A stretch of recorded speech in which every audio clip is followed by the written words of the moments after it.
English कैसे सीखें YouTube channel में आपका स्वागत है। इस वीडियो में हम इस स्टोरी को ट्रांसलेट करेंगे और इसकी वर्ड मीनिंग भी आपको बताएंगे, जिससे आपको अंग्रेज़ी बोलने, लिखने, पढ़ने और समझने में आसानी होगी। तो चलिए शुरू करते हैं। अ डंकी एंड अ लोकस्ट, एक गधा और एक टिड्डा। लोकस्ट का मतलब क्या होता है? टिड्डा। और डंकी का मतलब जैसा हम जानते हैं गधा। एक गधा और एक टिड्डा।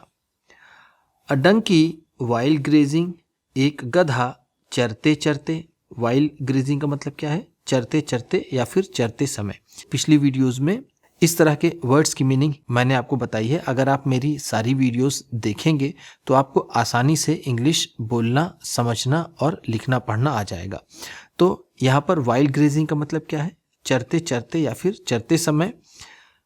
हर्ड, उसने सुना। क्या सुना? अ लोकस्ट हमिंग, एक टिड्डे को गुनगुनाते हुए। हमिंग का मतलब क्या होता है? गिनगिनाना या फिर जिसे हम कहते हैं गुनगुनाना। ठीक, गुनगुनाना। तो उसे गुनगुनाते हुए उसने सुना। क्या सुना? अ ब्यूटीफुल सॉन्ग, एक सुंदर गीत। सॉन्ग का मतलब जैसा हम जानते हैं गाना या फिर गीत। He went to the letter, वो उसके पास गया। ठीक है, यानी जब कोई दो चीज़ रहे तो किसी को फॉर्मर या फिर लेटर में बोलते हैं। तो वो उसके पास गया। एंड सेड, और कहा, फ्रेंड, दोस्त, you have a sweet throat, तुम्हारा गला बहुत मधुर है। यहाँ पर स्वीट का मतलब क्या है? हम कहेंगे मधुर। ऐसे तो स्वीट का मतलब मीठा भी होता है, हम इसे मीठा भी कह सकते हैं कि तुम्हारा गला बहुत मीठा है। देखिए यहाँ पर ये थ्रोट आया है, स्वीट आया है। ये जैसे थ्रोट आया था, मैंने आपको एक स्टोरी एक्सप्लेन की थी जिसमें लोमड़ी के गले में हड्डी फंस जाती है और सारस निकालता है, तो वहाँ पर भी थ्रोट आया था। तो इस तरह से अगर आप वीडियोस को लगातार देखेंगे तो आपका रिवीजन भी होता रहेगा और आपको आसानी से इंग्लिश समझ में भी आएगी। उसने कहा उससे कि you have a sweet throat, तुम्हारा गला बहुत मधुर है, तुम्हारी आवाज़ अच्छी है। व्हाट डू यू ईट, तुम क्या खाते हो? To get this sweet melodious voice, इस मधुर आवाज को पाने के लिए, इस मीठी मधुर आवाज को पाने के लिए तुम क्या खाते हो? मेलोडियस का मतलब भी क्या है? हम कहेंगे इसे मधुर, बहुत सुरीली, जिसे हम कहते हैं, एक और वर्ड है जिसको हम कहते हैं सुरीली। उसकी आवाज बहुत सुरीली है।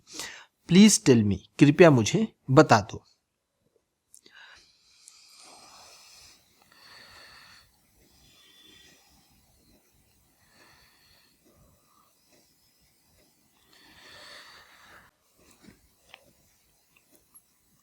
द लोकस्ट सेड, उस टिड्डे ने कहा, you have called me A friend, तुमने मुझे दोस्त कहा है। कॉल्ड का मतलब यहाँ पर हम कह सकते हैं सेड या फिर कह सकते हैं पुकारा है। तुमने मुझे एक दोस्त पुकारा है।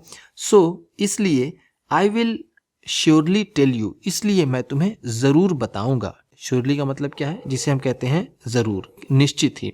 मैं तुम्हें ज़रूर बताऊंगा माई सीक्रेट, अपने रहस्य को। मैं तुम्हें अपने रहस्य को ज़रूर बताऊंगा। I only eat droplets of the fog, मैं सिर्फ खाता हूँ। आई ओनली ईट का मतलब क्या है? मैं सिर्फ खाता हूँ the droplets of the fog, कोहरे के बूंदों को। ड्रॉपलेट्स का मतलब क्या है? बूंदों को। क्या है? बूंदों, बूंदों। फॉग का मतलब होता है कोहरा या फिर जिसे हम कोहरा कहते हैं, कोहरे को। This has made my voice very sweet, इससे मेरी आवाज़ बहुत ही मधुर हो जाती है, या फिर ये चीज़ मेरी आवाज़ को बहुत ही मधुर बना देता है। सो इसलिए फ्रॉम नाउ ऑनवर्ड्स, अब से। नाउ ऑनवर्ड्स का मतलब क्या है? अब से, आगे से। I will also eat the same, मैं भी यही खाऊंगा। सेम का मतलब यही चीज़ मैं भी खाऊंगा। एंड और make my voice as sweet as yours, और मैं अपनी आवाज़ को उतना ही मधुर कर लूँगा जितना कि तुम्हारी आवाज़ है। सेड द डंकी, उस गधे ने कहा। एंड और स्टॉप्ड ईटिंग ग्रास, और उसने घास खाना बंद कर दी। ही एट ओनली फॉग, वो सिर्फ कोहरा ही खाता था। आफ्टर अ फ्यू डेज, कुछ दिनों के बाद, फ्यू डेज, फ्यू का मतलब क्या है? कुछ डेज, दिनों के बाद, there was no change in his voice, उसकी आवाज में कोई बदलाव नहीं आया। बट, लेकिन, ही बिकेम वेरी,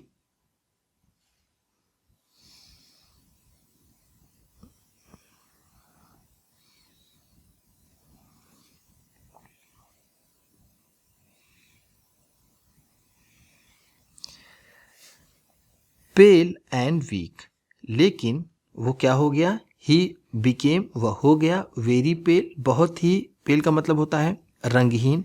जब त्वचा की ताजगी निकल जाए और वो थोड़ा पीला पड़ जाए तो उसे कह सकते हैं पेल। वीक का मतलब होता है कमज़ोर, वो बहुत ही कमज़ोर और पीला सा हो गया था। वन डे, एक दिन, he said to the locust, उसने टिड्डे से कहा, क्या कहा? आई वॉज अ फूल, मैं बेवकूफ़ था, टू बिलीव यू, तुम्हारी बात का विश्वास करके, तुम पर विश्वास करके। आई वॉज अ फूल, मैं बेवकूफ़ था, टू बिलीव यू, जो मैंने तुम पर भरोसा किया, ऐसा कह सकते हैं। God has given every living being a uniqueness, भगवान ने हर एक जीवित प्राणी को एक अद्वितीयता दी है, एक तरह का अनोखापन दिया है। गॉड हैज़ गिवेन, भगवान ने दिया है, एवरी लिविंग बीइंग, हर एक जीव जंतु को, लिविंग बीइंग का मतलब क्या है? हर एक जानवर को, हर एक आदमी को, अ यूनिकनेस, एक अनोखापन, यूनिकनेस का मतलब क्या है? अनोखापन, अनोखापन। तो इससे हमें क्या मोरल स्टोरी मिलती है? इससे हमें मिलती है, मोरल क्या है इसका? नैतिक शिक्षा।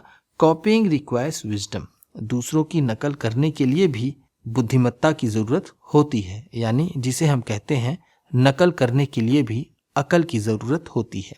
रिक्वायर्स का मतलब क्या है? आवश्यकता होती है, ज़रूरत होती है। इस तरह से उम्मीद करता हूँ कि इसमें आपको बताए गए वर्ड्स उपयोगी लगे होंगे।